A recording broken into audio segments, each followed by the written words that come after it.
All that we suspected about social media, that it advances hate filled content and induces anxiety and depression among youngsters, seems to be increasingly coming in the glare and drawing regulators' serious attention. The Facebook papers, the social media giant's internal research documents, leaked by former employee turned whistleblower Frances Haugen, suggest that Facebook was acutely aware that its platform was being used to spread misinformation and propagate hate and violence in many countries. Haugen has also accused the company of harming children and weakening democracy. The Facebook papers, among other things, suggest that Facebook's algorithm favors hateful content and that Instagram might be worsening body image issues among teenage audiences.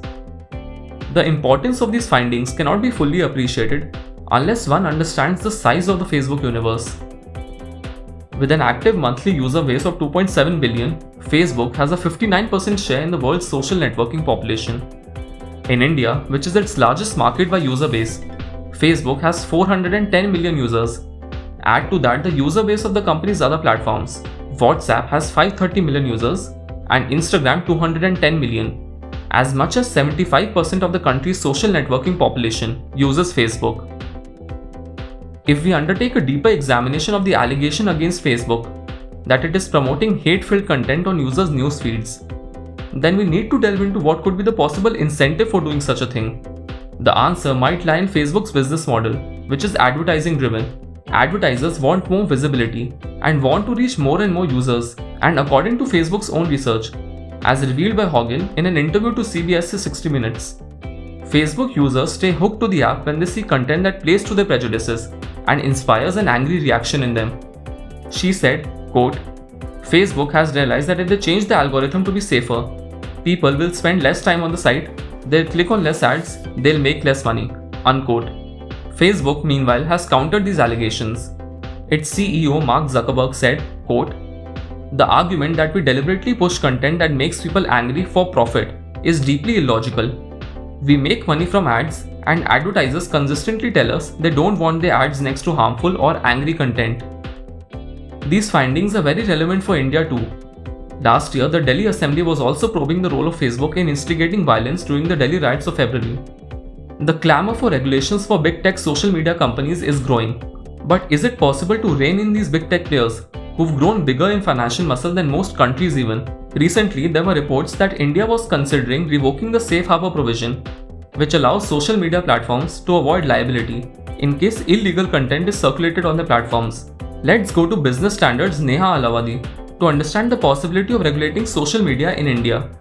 In spite of the fact that India is its largest market globally, Facebook failed to invest in moderators who could look at content at least in the 22 official languages. To say that they were not able to do that, or they could only do it for Hindi and Bengali, it doesn't really cut the ice, or it doesn't really help their case much. Maybe one way to look at it in terms of solutions could be the government and regulators sitting down with these social media platforms and mandating at least a baseline of content moderators, in baseline at least for those 22 languages, and then take it forward from there. Content has been, a contentious issue with the government. Of course, the IT rules that came out earlier this year have been, they've also looked at content as, a huge issue. And misinformation and hate speech is also something that the government has been talking about curbing on social media platforms. So it would make sense to, maybe if not mandate, then have a baseline of content moderators that can at least help platforms to look at these things. Of course, Facebook has said that they had a lot of third-party content partnerships, but their own internal research shows that when you click, this researcher who went online was directed to a lot of hate speech by accepting the auto suggestions or the algorithmic suggestions that they got. So that is something that is for Facebook to fix. But, at a very base level, this is something that they can do.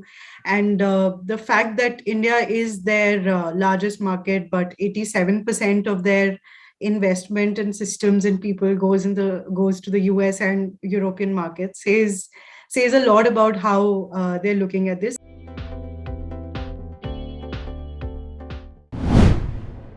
If you like this video, share it and subscribe to Business Standard. For more news, views and insights, log on to www.business-standard.com. Do also follow us on YouTube, Twitter, Facebook, Instagram, Telegram and LinkedIn.